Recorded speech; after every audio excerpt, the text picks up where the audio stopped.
Now this is an M4 Mac Mini dock that takes its storage a little more seriously than others. If you have an M4 Mac Mini or you're thinking about getting one, then you've probably been considering how much internal storage to buy with it. Because let's be honest, Apple's storage upgrade pricing is egregious. But it can be easy to overlook the simplest solution, which is just to buy the base model M4 Mac Mini and use some external storage, which is what I recommend. But which external storage solution is right for you? Well, here's where you can save a bunch of money versus paying for that internal storage from Apple. If you want cheaper but still fast external storage, you're going to want to look towards a modern NVMe drive in a USB 4 enclosure. I've been using a portable USB 4 NVMe enclosure alongside my M4 Mac Mini dock, but why buy both devices when you can save some money by combining them into one? So today we actually have not one, but two brand new M4 Mac Mini docking stations to talk about, sent over from Qwiizlab, the sponsor of today's video. So thanks to Qwiizlab for sending these M4 Mac Mini docking stations over to the studio. And if you don't know Qwiizlab already, they make all kinds of storage accessories, so they've got plenty of experience in this area. These docks both include a USB 4 NVMe SSD tray in the bottom that provides not just fast storage speeds, but does so in a super clean way to integrate that storage with those extra connections that we'd love to see on a desktop, like extra USB-A ports, headphone jacks, SD card slots, and more depending on which model of dock we're looking at. And especially on a desktop computer like the M4 Mac Mini, fast external storage being built into the dock just makes a ton of sense, as it's not like it's going to be moving around very much like a laptop might be. I tend to just plug in my drive at my desk and leave it connected all the time, so having it built into a dock is just a bit simpler, cleaner, and cheaper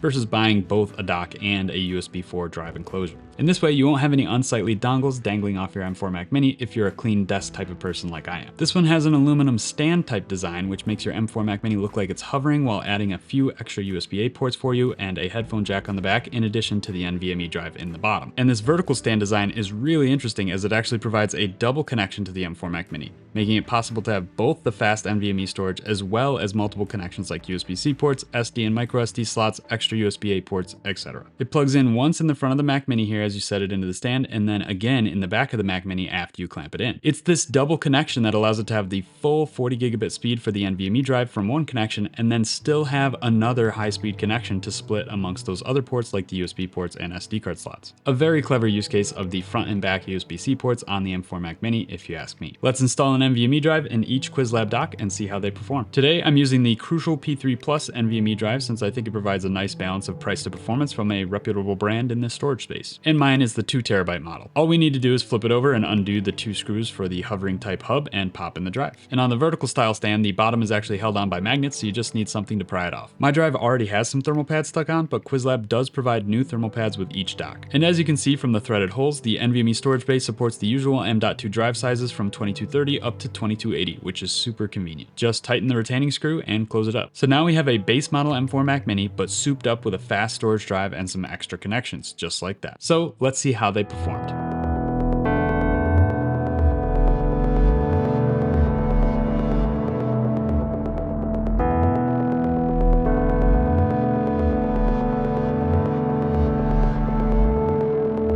So yeah, as you can see, both of these M4 Mac Mini docking stations provide fast external storage with an NVMe drive, which can save you a bunch of money over Apple's internal storage upgrade pricing. But how much are we actually saving? Well, in this 2TB example, the Crucial P3 Plus NVMe drive costs about $120 on Amazon, depending on fluctuating sale prices. The hovering style stand costs about $99 US, and the vertical style stand is $130 US. So between $220 and $250 US for the drive and whichever dock you go for. Meanwhile, a 2TB internal storage upgrade from Apple costs $800. Yeah, you heard that right. Just the 2TB internal storage upgrade from Apple costs more than the base model computer itself, which is wild. So with docks like these from Qwiizlab, not only are you saving over $500, but you're also gaining all those extra convenient ports. So what's not to love? Let me know in the comments below if you're using external storage on your Mac, or if you'd rather pay for the built-in storage direct from Apple. Thanks for watching. Peace.